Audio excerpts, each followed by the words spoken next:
On this episode of Newsflash, we are live with coverage of election night here for the Massachusetts Democrats as they head to the polls to go vote in a very, very big way. And two races we are watching, the two featured races are, of course, Massachusetts First and the Senate primary.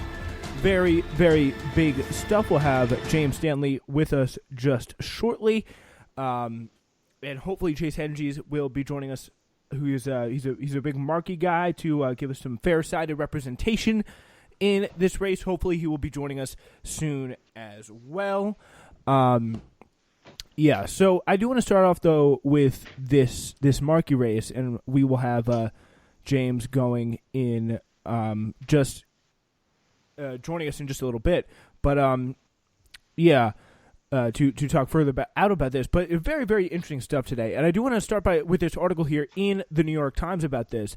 And it talks about really the essence of a lot of what's going on with Markey's campaign. With Kennedy's campaign. So Jonathan Martin writing here, stepping out of the rain on a dreary Saturday morning, Representative Joseph P. Kennedy made no attempt to hide his frustration as he raced from neighborhood to neighborhood in a city as synonymous with his family as it is with the Green Monster. Mr. Kennedy is trailing Senator Edward J. Markey in every poll ahead of the Senate primary, and he may become the first Kennedy to lose a race in Massachusetts. He is struggling with idealistic young voters, older, affluent, white Democrats, so pretty much like the entire Democratic Party, well, to a big degree. The younger voters and older, affluent white Democrats played a big role. They're probably the most politically active group of the Democratic Party. These are the sort of voters who, in an earlier era, idolized his grandfather and his great uncles. Kennedy pointed out to his strength with the working class Democrats and voters who are bearing the brunt of the coronavirus pandemic, but all scorning what he suggested was the hypocrisy of white liberals. And again, this is really kind of what I wanted to talk about. Like, it almost like from the moment Kennedy got in the race, and this is to me really one of the reasons why his campaign has been so unappealing. He's really seemed like he has just been so entitled to the seat.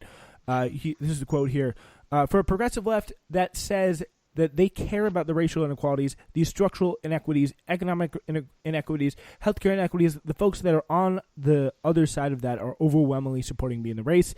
Yet there seems to be a cognitive dissonance.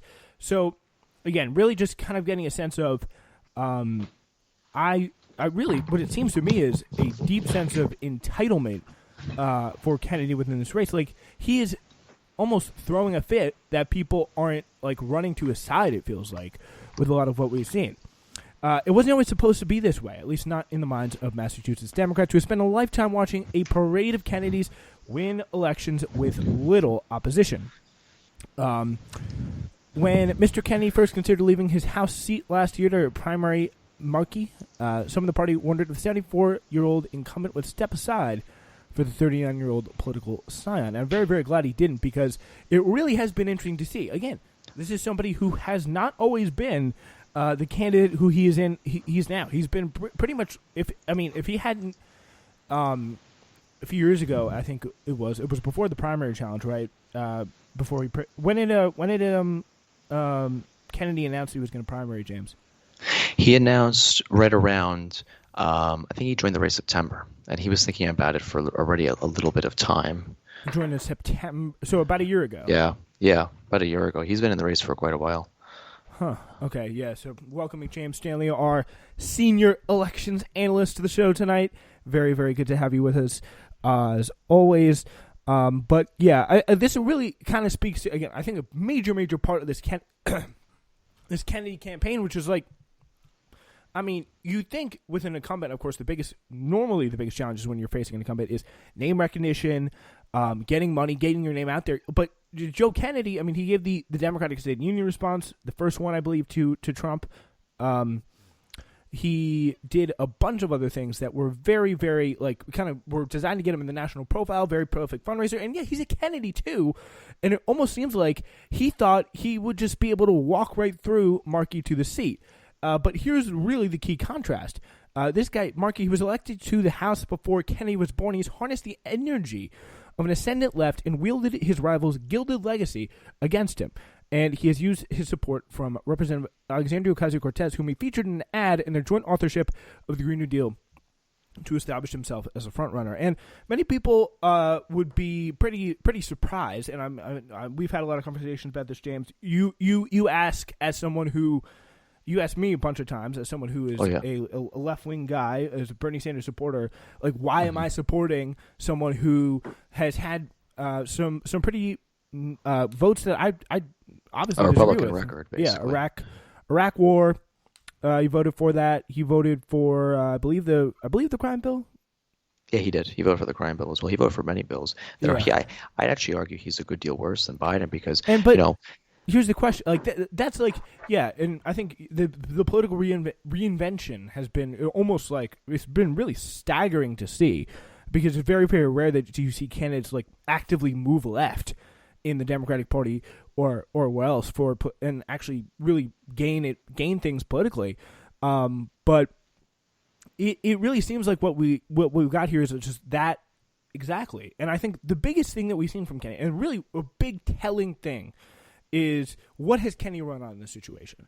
Like, I think if you got a guy who didn't co-sponsor the big Green New Deal, I think that's a big thing for him. He's been an early supporter of Medicare for All, not like Kennedy, who, I mean, sure, he's like co-sponsoring the bill or whatever, but let's be honest, Kamala Harris co-sponsored Medicare for All.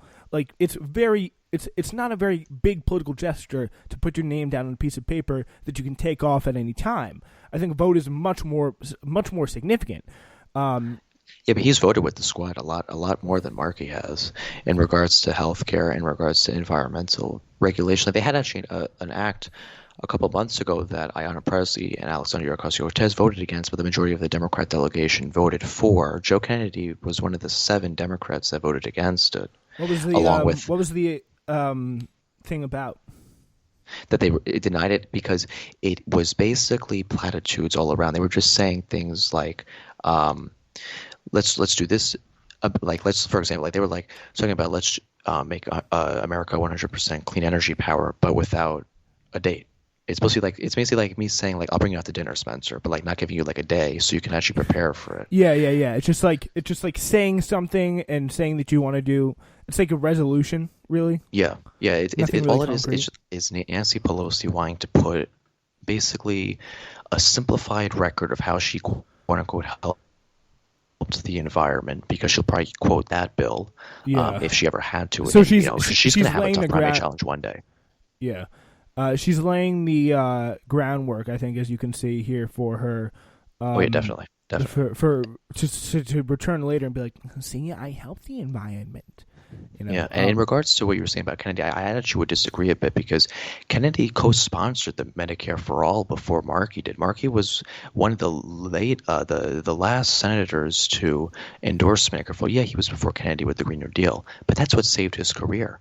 Markey is a Republican. Definitely, yeah. He voted in 2013 against a resolution that would have barred and limited the amount of beds in an ICE facility. The House Hispanic Conference begged him, because he's a Democrat. Well, he's not, but he was registered as a Democrat, and he ran as a Democrat, and he was elected as a Democrat, yet he voted with the Republicans on that. He voted with the Republicans on so many things that really matter to people. Telecommunications Act, one thing.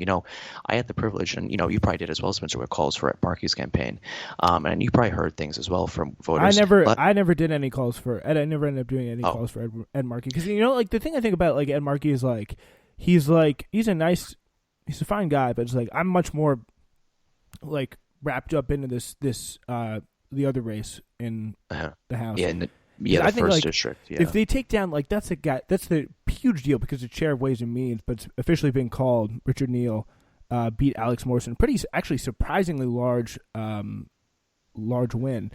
61.05 to 38.95.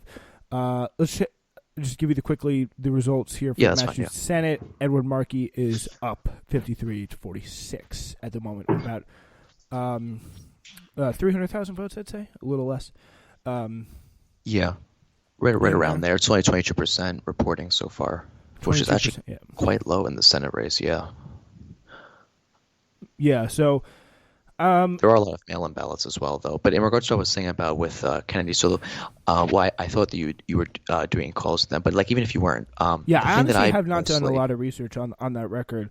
But yeah. I like the reason. Yeah, again, I just like again, I don't see how Kennedy, through his much shorter record, has made the case that he's going to be any more progressive. Because, like, Well, if he really wanted to be, he could be bringing this stuff up in the campaign. Like he could be he did though, yeah. he could be He did. saying, oh, like all these things. I don't hear that a lot. Well, in TV ads, he was. He wasn't saying it during the debate. Yeah, I watch a little bit of the debate, but um, what I actually watch a pretty good portion of it, but yeah, I think like the big thing is like he isn't like he's not trying to run for the left, which I think is very very telling. Like if would he. Yeah, sure, Markey voted for the Iraq War, but what in did Kennedy come out and say, "Oh, I'm going to vote against the Iraq War"? If I like, Well, that was a he said mistake? that he would vote no on any war, no matter the circumstance, because as he's seen from what the Iraq War did to this country, it just tore this country apart, and it really Or was a maybe waste of money. or maybe he would vote yes and then say later it was an accident.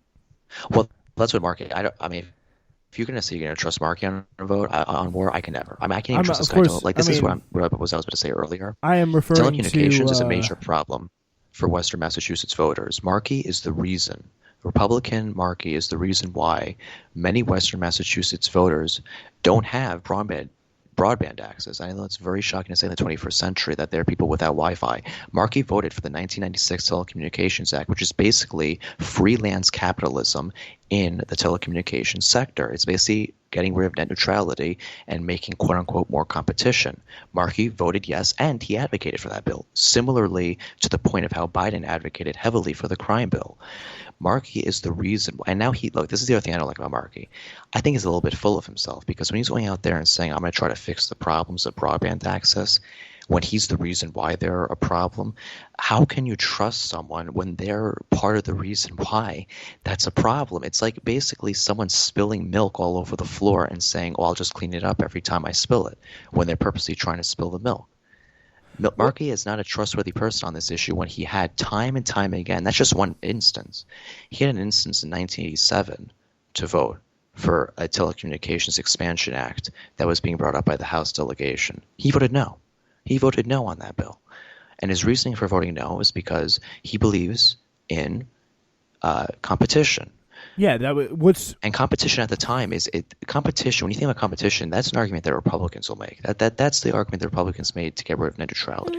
it's That not. it will I make wouldn't say it's. I wouldn't say. Competition is not inherently. It's an anti-monopolist argument, which is a very left-wing position. Actually, I would say. well, but no, it's not competition in that way, Spencer. So the telecommunications act that the Democrats were trying to pass was a limit on the amount of cell towers an individual telecommunication company would have to have within a certain timeline over years. Markey said no because it restricted competition in the market because only wealthier broadband companies would be able to do it. And while yes, that's true, the fact of the matter is, when you look at broadband access, people aren't, first off, there are no telecommunications companies nowadays that are humane. The only telecommunications companies that there are Verizon, Sprint, and, well, T-Mobile got brought out by Sprint, so it's only Verizon, T-Mobile, and AT&T. Okay?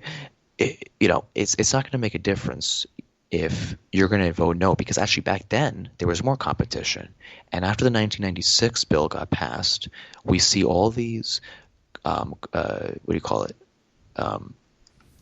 What the crap? I forgot the name of it.